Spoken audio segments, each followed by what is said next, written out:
na nakaka-relate po ba yung mga magulang? Kaya ang payo ko sa mga magulang, kalma lang kayo kasi magiging magulang din yan at aanhin nila yung kanilang mga ginagawa. Kaya huwag lang tayo magsawa sa pagtuturo sa kanila. Pero ang point ko rito, yung anak na ito, sabi niya, nagkamali ako, nagkasala ako, mali yung ginawa ko sa Diyos at saka sa... Kasi siya, alam niyang mali yung ginawa niya eh. So ang ginawa niya, hingi ako ng tawad sa aking magulang, hindi ako pagdidiman. Kasi ibang mga anak, humingi ng tawad, demanding naman. Nasusundan. Kasi patawarin niyo na po ako, pero balik yung allowance ko, balik yung... ano ba, nakaka-relate? Pwedeng ganon. Pero itong anak na ito, sabi niya, nagkamali ako, nagkasala ako sa aking ginawa. Hindi na po ako karapat-dapat na ituring yung anak. Gawin niyo na lamang po kung katulong.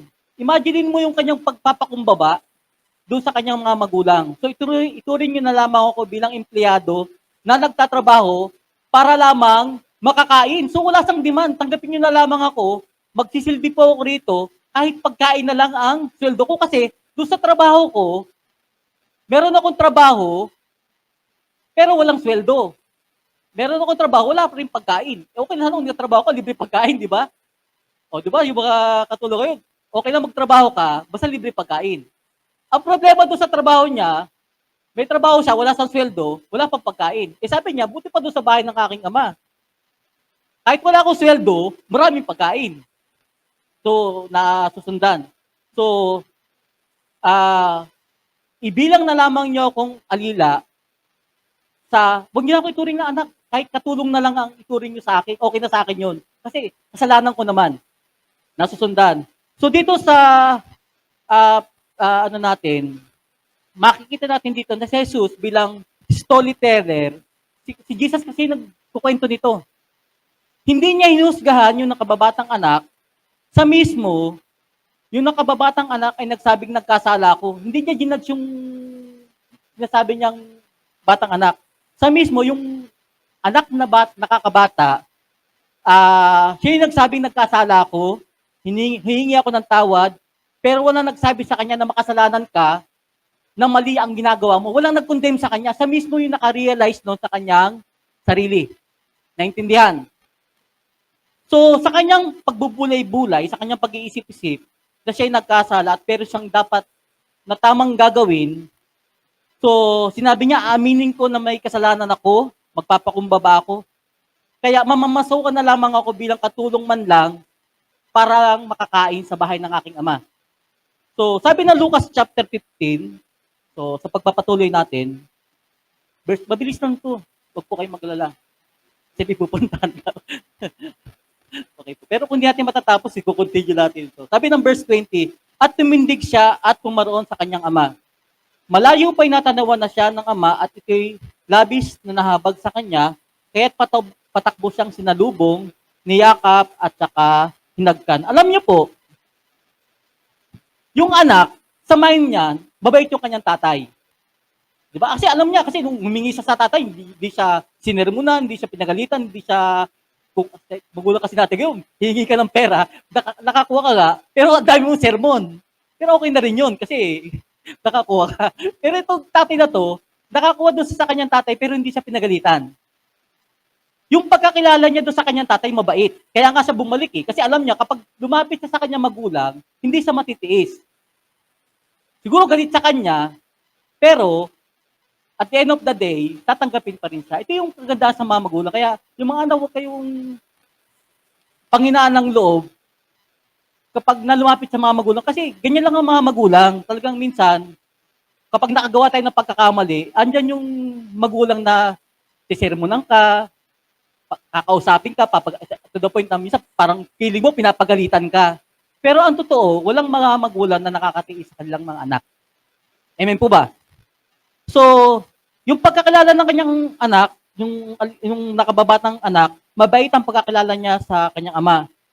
Kaya nga, pero, sabi nga rito, hindi niya pala enough na ganun kakilala ang kanyang tatay. Kasi akala niya mabait lang eh. Pero, he is very confident na hindi siya tatanggihan kahit na maging servant lang siya. Pero yung tatay niya, yung ama niya, ay hindi naging vindictive sa kanya, hindi siya pinarusahan at sabi nga rito, kasi ang offer niya kasi kahit katulong na lang ang ituring niyo sa akin. Bino-volunteer niya yung kanyang sarili na kahit gawin na lang katulong, pero higit pa pala doon ang dapat niyang makilala sa kanyang tatay. Bagamat alam niyang ito yung mabait, kaya hininga niya ito ng mana. Alam niyo po, alam niyang mabait ang kanyang tatay, kaya bilang kahit katulong na lang tanggapin siya, pero hindi niya inakala na sobrang mas mabait pa pala yung kanyang tatay sa higit na inaakala niya. Anong ibig ko sabihin?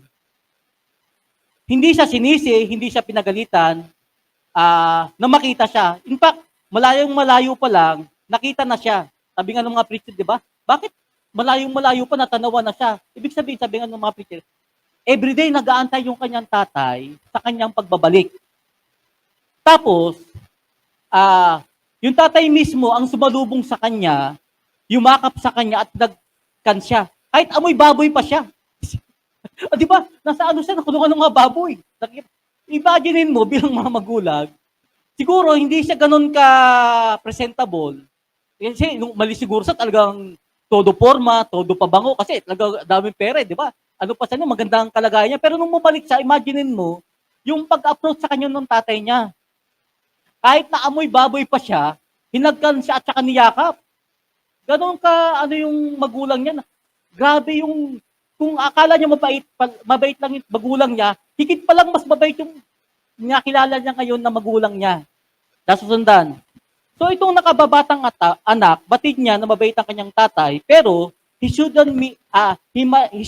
must known better. Dapat pala, mas higit niya dapat mas nakilala yung kanyang magulang. Kasi, mas mabait pa pala ito kaysa sa inaasahan niya. So, niyakap siya, hinalikan, hindi na kailangan pang magsalita. Kasi nga, sabi nga, actions speak louder than words. So, hindi niya na kailangan mag-elaborate pa. So, paano tayo magiging masaya sa piling ng ating Ama? Sabi nga rito, magbalik loob tayo sa ating Ama. Paano tayo magiging masaya sa piling ng ating Ama sa langit? Manumbalik tayo sa ating Panginoon kung tayo ay nagkamali at saka tayo ay nagkasala. Kasi hindi tayo magiging masaya unless na hindi tayo manumbalik sa ating Panginoon. So, isa yan siguro sa ano natin, especially kung tayo ay nagkamali at nagkasala. Return to the Father in time of need, kahit di natin ito deserve. Alam niyo po, napakagandang maunawaan natin na kung meron tayong pangangailangan, wala naman tayong ibang malalapitan kundi ang ating mga magulang. Siguro yung mga kaibigan natin, yung mga kakilala natin, siguro for a time, i-accommodate nila tayo, tutulungan nila tayo, pero hindi pang habang buhay yan. Pero yung ating mga magulang, sa oras ng pangangailangan, kahit hindi tayo deserve, andan lagi sila na handang tumanggap at tumulong sa atin, nasusundan. Kahit na tayo yung may utang sa ating Ama, kahit na tayo yung nakagawa ng hindi kagandahan. Huwag tayong magkatubili, huwag tayong magkadilangang bumalik at magbalik loob sa Panginoon. Alam niyo po, kung minsan, yung mga nagkakaroon ng mga problema sa buhay, halimbawa, yung mga naliligaw ng landas, hindi makabalik-balik, halimbawa, sa church. Kasi nahihiya sa kapwa members. Kasi, totoo naman, wala naman talagang perfecto sa bawat isa sa atin. Lahat tayo may mga pagkukulang, may pagkakamali. Kaya nga, mas mahigpit pa yung kapwa member kaysa sa Diyos. Kasi kung pag-aaralan natin, yung Ama mismo rito, hindi siya nag-condemn. Ipinadama niya sa kanyang anak yung kanyang pagtanggap. Walang patakarang pagtanggap. Pero itong Diyos na ipinapakilala ni Jesus, welcome ka anytime na gusto mo bumalik sa Panginoon. Ang gusto ko lang i-drive dito, bilang mga mananampalataya, nagkukulang tayo. At yung ating Ama sa langit, laging nandyan siya para tayo ay abangan na manumbalik sa Kanya. No question asked. Basta maipakita lang natin yung ating sincerity, yung ating pagpapakumbaba na nagsisisi sa ating mga kasalanan. Kasi sabi ko sa inyo kanina, may mga anak din bumabalik sa mga magulang. Pero mas siga pa sa magulang. Hindi ganun yung gusto magulang. Siguro pag gano'n, talaga hindi kita tanggapin ng mga magulang mo, di ba? Kasi ito, Diyos na nakikita niya yung anak niya, sincere sa kanyang pagbabalik loob. So, no requirement, niyakap niya, hinagkan. So, ito dapat nating alalahanin. Mabuti yung hindi tayo lumalayo at umaalis, pero kung sakali man at ganun yung ating sitwasyon o kinakarap, na meron tayong mga pagkakamali, ang kinakailangan, bumalik lang tayo sa Panginoon at huwag tayong mahiya na manumbalik sa Diyos. Amen po ba? Bumalik ka kasi gustong-gusto ng Diyos na bumabalik tayo sa Kanya kapag tayo ay nagkakamali at nagkakasala. Amen po ba?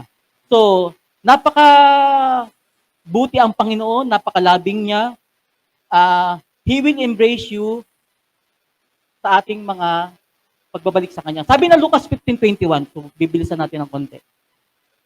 Sabi ng Lucas chapter 15 verse 20, sinabi ng anak, Ama, nagkasala po ako sa Diyos at sa inyo, hindi na po karapat-dapat na tawagin ninyong anak. Alam nyo, kung yung anak medyo proud din, hindi nyo naman kailangan sabihin to eh. Kasi niyakap na siya ng kanya tatay. Ano naman yung mga bata ngayon, di ba? Uy, nakuha ko dito ni nanay at ni tatay. Okay na yun. Hindi na ako magsusorry. Bakit pa ako magsusorry? Pero nakita nyo yung sincerity ng anak. Humingi siya ng tawad sa tatay niya. Kasi po pwedeng hindi eh, di ba? Kasi tinanggap na siya ng kanyang tatay. Nakikita nyo ba yung ano? Kasi tinanggap na siya ng kanyang tatay. Niyakap-yakap na siya. Siguro, ganun ka-excited yung tatay niya na makita siya. Pero yung anak, talagang ganun siya ka-desidido na humingi ng tawad sa ginawa niyang pagkakamali. Humingi siya ng tawad doon sa tatay. Sabi niya sa verse 21, nagkasala po ako sa Diyos at sa inyo, hindi na po ako karapat-dapat na ituring yung anak. So sabi ng kanyang anak sa ama, naku po, hindi na po ako bagay na yakapin nyo. Hindi na po ako bagay na halik-halikan. Kasi nga, nagkasala po ako sa inyo. Nagkamali po ako, widaldas ko lahat ng mga kayamanan ninyo. Hindi na po ako karapat na gantong klase ng treatment. Kasi ang bagay na treatment sa akin, treatment ng isang alipin. Ng isang katulong kasi, kung ako tatanungin, hindi karapat-dapat yung gantong klaseng tao na tumalbahay sa inyo. Kasi biro mo, nagmamahal kayo sa akin, tapos ganito yung ginanti ko sa inyo. Pero makikita natin yung ugali ng anak, mapakaganda. So, paano tayo magiging masaya sa piling ng ating ama? Unang-una, magpakumbaba tayo, admit na meron tayong pagkakamali sa buhay. Aminin natin nagkamali tayo ay nagkasala. Kasi kapag hindi ganun yung treatment natin, hindi tayo magiging masaya sa piling ng ating ama. Amen po ba? Especially kung ikaw ay nagkamali. Kasi kung hindi nag-admit ng pagkakamali itong anak na to, hindi mabubuo yung kanyang enjoyment sa buhay. Hindi siya magiging matutoong masaya. At hanapin mo ang pagpapatawad ng iyong ama. Kasi alam niyo po, ang totoong baka pagbibigay sa atin ng kasiyahan, yung feelings na ikaw ay napatawad sa iyong pagkakamali. Kasi kapag meron kang kasalanan at hindi mo yun hiningi ng tawad, palagay mo ba na bunuta ka ng tinik? Hindi eh. Kasi meron kang dala-dala. Meron kang dapat na gagawin na hindi mo ginawa at matatanggal lang yun kung ikaw ay nagpakumbaba, inadmit mo yung mistake mo at nakahingi ka ng kapatawaran at ikaw ay napatawad. Doon ka pa lamang magkakaroon ng tunay na kagalakan at kapayapaan sa kalooban. Amen po ba? Alam niyo po, para mas maging masaya at maging masayang muli, kailangan nating tayo ay mapatawad, kailangan natin tayo ay ma-restore. Amen po ba? Kasi, ang gusto ko i-drive dito, sa ating paglilingkod sa Panginoon, nagkakamali tayo. At bilang mga Kristiyano, maiintindihan mo lang yun na ikaw ay tunay na magiging malagaya sa Panginoon kung ikaw ay nakahingi ng tawad sa Panginoon at naramdaman mong pinatawad ka ng Lord. At malalaman mo lang yun kung ikaw ay sincere na nag-admit na yung mistake at humingi ng forgiveness. Kasi unless na ikaw ay hindi humingi ng forgiveness, hindi ka magkakaroon ng tunay na kapatawaran. At hindi ka marirestore sa iyong kasalanan. Naiintindihan. So, wag lang bumalik ka na parang walang nangyari. Sabi ko sa inyo, di ba, may totoong ganon. May bumabalik na nagkamali ka, may ginawa kang hindi maganda, ubalis ka sa church. Tapos, from lumipas ang ilang panahon, parang bumalik ka na parang walang nangyari. Tapos, parang okay lang ang lahat. Hindi ka humingi ng sorry, hindi ka humingi ng restoration, wala kang ginawang paraan para maipakita mo na yung pagkakamali mo, ina-admit mo, at gusto mong baguhin yung mistake mo. Parang, nandiyan ka lang. Parang, akala mo, all is well, okay na, nakalimutan na lahat, wala kang dapat gagawin. Pero ang tanong, na-restore ka ba? Napatawad ka ba doon sa mali mong, na-deal ba yung mali mo? Di ba parang hindi. Kaya nga, sabi ko nga sa inyo rito, Huwag lang tayong bumalik na parang gusto ko lang. Kasi ang anak niya rito, bumalik siya, kahit inamin niya yung pagkakamali, kahit na maging katulong lang. So, willing na willing ang Lord na i-restore tayo bilang kanyang mga anak. Hindi lang basta makabalik ka bilang katulong, kundi gusto ng Panginoon na makabalik tayo sa Diyos bilang mga anak niya. Hindi lang bumalik tayo sa church na magpapagamit lang sa Kanya at wala tayong relasyon sa Kanya. Nasusundan ba? Kasi ang akala ng iba, nagkasala siya, babalik ako sa church, sa gawain ng Panginoon bilang manggagawa. Pero bumalik siya, hindi niya alam na hindi lang higit pa rin ang gusto ng kanyang Ama sa langit. Kasi hindi lang basta bilang manggagawa, kundi gusto niyang bumalik siya bilang anak niya. Kasi mas pabuti yun. Tinanggap ka bilang anak, hindi lang bilang isang katulong. Nasusundan. Kasi na-restore ka, napatawad ka, na-restore ka doon sa mali mong nagawa. Hindi ka lang basta katulong, kundi ikaw ay isang anak.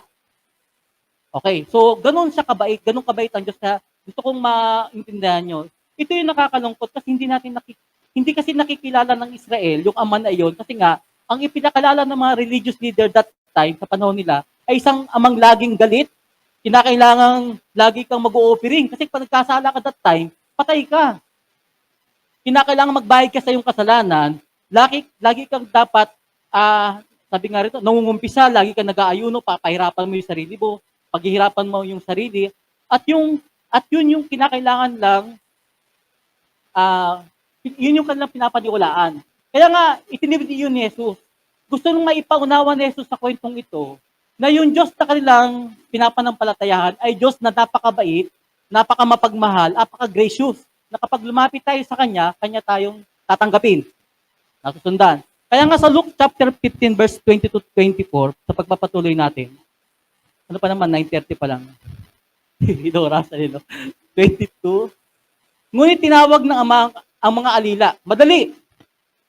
Dalhin nyo rito ang pinakamahusay na damit at isuot sa kanya.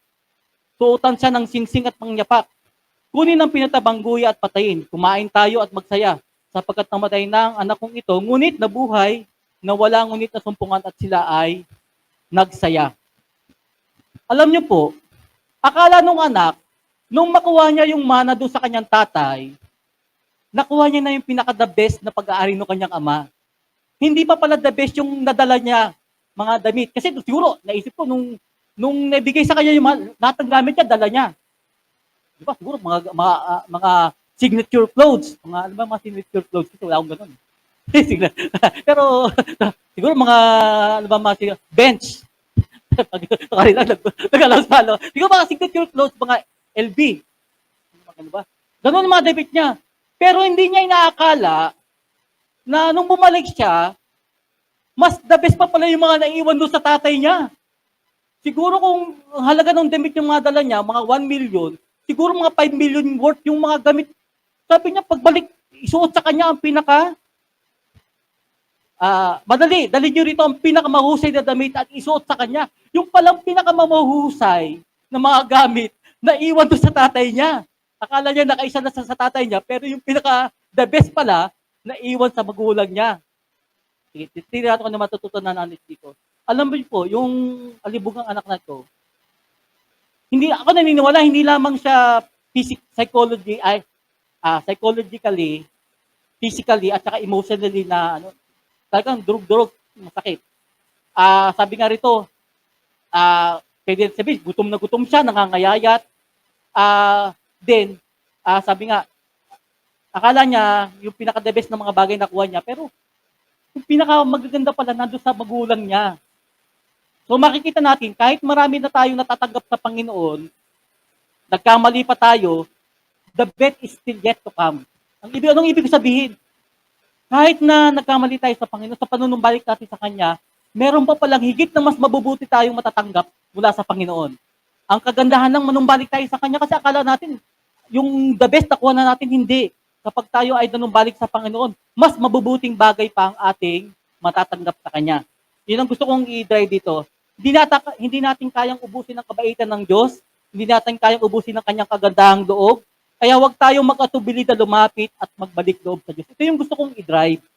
Na kung nagkamali man tayo sa ating mga magulang, huwag tayong at tubili, huwag tayong matakot na manumbalik sa Kanya. Kasi nga, sabi ko nga sa inyo dito, hindi natin kayang ubusin ang kabutihang loob ng Diyos sa Kanyang mga anak.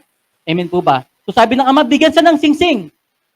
So papansinin niyo, pinakinggan ba ng Ama ang pagsusumamo niya na huwag niyo na akong tanggaping anak, huwag niyo na akong bihisan, huwag niyo na akong hagkan. Anong sabi ng Ama? Bigyan siya ng singsing, di ba? Meron agad yung symbol na tagapagmana ulit siya. Kasi yung sa Old Testament, yung mga mayayaman, yung mga ang simbolo, nakasingsing, nakapangyapa. Kapag alipin ka kasi, nakawala kang sapin sa paa.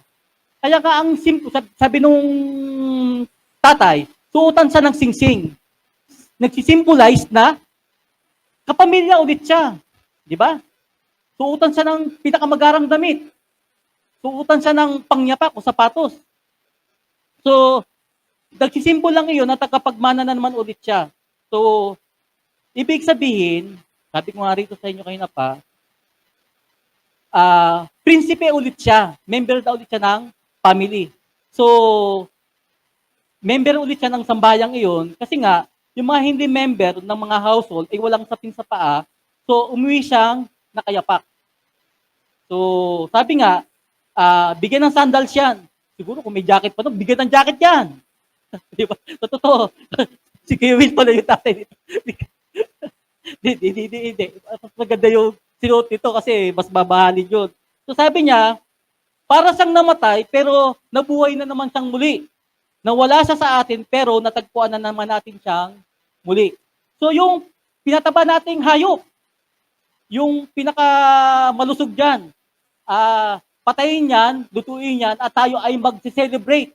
Tayo ay magpapaparty. Di ba? Apakagandang pakinggan, di ba? Nagwaldas-waldas ka na, kapala mukha mo. Pagdating mo sa bahay, magpaparty. Pero magpakumbaba ka muna, huwag ka lang magpupunta sa bahay mo na. Magpatay niyo ako. Na-imagine ko kasi yung kabaliktaran, di ba? Parang nagigigil talaga ako sa anak lang pag uwi sa bahay para walang nangyari, no? Pero itong, kasi nakita kasi ng tatay yung pagpapakumbaba ng anak. Kaya ganun kasi yung tatay niya na ipagdiwang siya. Kasi sa pananaw niya, namatay na ito sa, sa pagsabi yung pag-iisip niya parang nagkawindang-windang. Pero ngayon, parang naliwanagan ng pag-iisip. Nabuhay siya muli. So, hindi niya dinramatize, hindi siya nag-dramatize sa sinabi ng anak. Hindi niya binili yung kwento ng kanyang anak na wala akong kwentang anak na nagkasala ako, patawarin mo ko. Hindi niya yung binigyan ng pansin. Hindi na kinakailangang patawarin ng ama kasi noon pa man, pinatawad na niya. Di po ba? Sabi nga rito, hindi na kinakailangang patawarin kasi sa puso ng ama, hindi naman niya itinakwil yung anak niya, kundi sa puso niya, hindi niya ito itiniwalag at itinuring pa rin niya itong kapamilya. Sabi nga, hindi ka nawala sa puso ko, anak. Parang ganun sa mga drama sa TV. Hindi ka naman nawala eh. Andito ko pa rin sakit, bagamat malayo ka, pero sa puso at isipan ko bilang mamagulang, andito ka pa rin, kaya anytime, handa kitang tanggapin. Nasusundan. Physically ka lang nawala, pero in my mind, at saka sa aking puso, hindi ka nawala, sabi ng ama, you always part in this household. So, physically ka lang nawala, pero sa puso, hindi ka nawala. Kaya, nirestore siya ng kanyang magulang. So the father is very busy restoring his son. Alam niyo po, pag tayo nagkakamali, kasi hindi naman tayo perfecto, di po ba? Kapag member ng family, kapag mga kaibigan mo, kaya member sa church. Pag nakita mo nung una, ano ba yung madalas kalimitan natin ginagawa? Ano ba yung kalimitan natin gagawin? Sisisihin mo. Di ba tayo kasi, bakit kasi minsan, papagalitan mo. Kasi yung tendency natin kapag may nagkakamali, i-judge natin. Pero papansinin natin, hindi yun ginawa ng ama, at dahil di yun ginawa ng ama, anong business natin para gawin natin yun sa ating kapwa? Kasi, di ba pwede natin matutunan to? Yung ama, hindi niya, yung nagkakamali ng kanyang anak. Hindi niya, sabi ko nga sa inyo rito, hindi niya pinagalitan, hindi niya sinisi, hindi niya ginudge. Kaya tayo bilang mga anak ng Panginoon, anong business natin na gawin din niyo sa ating kapwa na nagkakamali at nagkakasala? Kung nagkasala man, nagkulang ang isang tao, andun yung ama, At yung Ama ang bahalang magtuos at saka manumbat at maningil sa Kanya. Hindi natin yun business. So, tayo na tumatanggap din ng kabaitan ng Diyos, kabutihan ng Diyos, dapat tatanggap din tayo ng Kanyang ibinibigay. Sino tayo para manumbat? Paano tayo magusga at magtuos at magparusa sa ating kapwa? Kasi nga tayo, kapwa lamang din tayo tumatanggap ng biyaya at saka ng kabaitan ng Diyos. So, hindi tayo dapat mag-judge at saka mangusga rin sa ating kapwa. Kasi, sabi ko nga rito, hindi kasi kilala ng mga tao ang Diyos, kaya ang kilos natin, akala natin, natutuwa ang Diyos, na kapag tayo ay nagja-judge, kapag tayo ay nag-uusga at nagpaparusa, kasi ang akala natin, yan yung gusto ng Diyos. Diba? So, maling-mali ang imahe ng Diyos na inuukit sa ating isip na napakatagal ng panahon ng mga religious na nagkaroon tayo ng miseducation. Kaya si Jesus, nung ini-educate niya yung mga nakikinig sa Kanya, about the real Father, about the real God, na itinuwid ang maling pananaw tungkol sa Diyos. Kasi ang akala nila, kapag lumapit ka sa Diyos, magagalit sa iyo ang Diyos, paparusahan ka ng Diyos. Hindi. Ang gustong maintindihan gusto ipanawa ng Panginoong Hesus dito na kapag lumapit tayo sa Panginoon, ang Diyos ay mapagpatawad, ang Diyos ay mapagmahal, at handa siyang tanggapin tayo. So, at kung tayo ay nagkamali, tayo ay napahiya, nasira at tawasak at nadapa, sa Diyos, hindi ka dapat, sa Diyos ka dapat unang bumalik kasi siya ang unang tatanggap na walang patakaran. Hindi tayo dapat na mag-atubili, hindi tayo dapat mag-alinlangan, hindi tayo dapat na mag-hesitate na bumalik sa Diyos kasi as far as God is concerned, sabi nga, di ka umalis, lagi kang nasa puso ng Panginoon, especially kung tayo ay anak niya. Kaya nga maganda itong, gano'n pa natin kakilala ang Diyos? Lagi ka bang natatakot sa Diyos na parurusahan tayo ng Diyos? Nakaukit ba sa ating isip, sa ating utak na sabi nga rito, na itutuwid tayo ng ating Panginoon? So, paano tayo magiging masaya sa piling ng ating Ama? Una, tanggapin at i-receive natin yung gracious restoration sa atin ng ating Ama. Dapat matanggap natin yon na nire-restore ako ng Panginoon. Nire-restore ako ng Panginoon, binubuo akong muli. Kaya nga sabi nung tatay doon sa anak, dinamitan niya, dinignify niya yung kanyang anak kasi ang itsura ng kanyang anak siguro yung damit ito gula-gulanit. Ako naniniwala yung damit ito talagang punong-puno ng sa kulungan ka ng baboy, baka putik-putik yun, di ba? Kapag gano'n yung nakasalubong mo tao, sa tagay mo ba, gagalang mo, i-respeto mo? Siyempre, hindi. Kaya unang ginawa ng tatay, ni-restore niya yung kanyang anak, binigyan niya ng dignidad.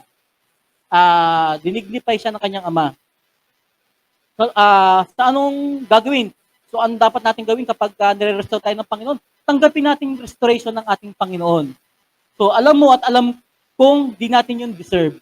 Sa totoo lang, wala naman deserve sa atin na tanggapin tayong muling anak ng Panginoon kasi lahat tayo ay may pagkukulang sa Diyos. Pero ang magawa lang natin kapag tayo nire-restore ng Diyos, tanggapin natin yung kanyang biyaya. Kasi yun yung gusto ng Diyos. It is God's pleasure, it is God's happiness na tanggapin natin yung kanyang biyaya at saka yung pagpapala na may pusong mapagpasalamat sa ibinibigay sa atin ng Panginoon. Kasi wala naman tayong may pagmamalaki sa Diyos . So sabi nga rito, sa tatandaan natin, yung Father dito na nagre-represent sa Diyos, the God that many so-called believers that doesn't really know or appreciate. So, ang pananaw kasi ng ibang mga tao na doon sa Diyos, sabi ko sa inyo ngayon na iba. Kaya ang gusto ipanawa dito ng Panginoon, kapag lumapit ka sa Diyos, ang Diyos ay mapagmahal at tanggapin ka. So, dumating ang ating Panginoong Jesus para ituro sa atin ang daan kung sino ang Diyos at kung sino ba talaga siya. Na siya ay mabuti, siya ay mapagmahal. So, meanwhile, alam naman natin na merong kapatid ditong pinag-aaralan natin. Meron siyang mas nakatatandang kapatid. So, sa tingin niya, sa tingin ng marami, ito yung mas matinong kapatid.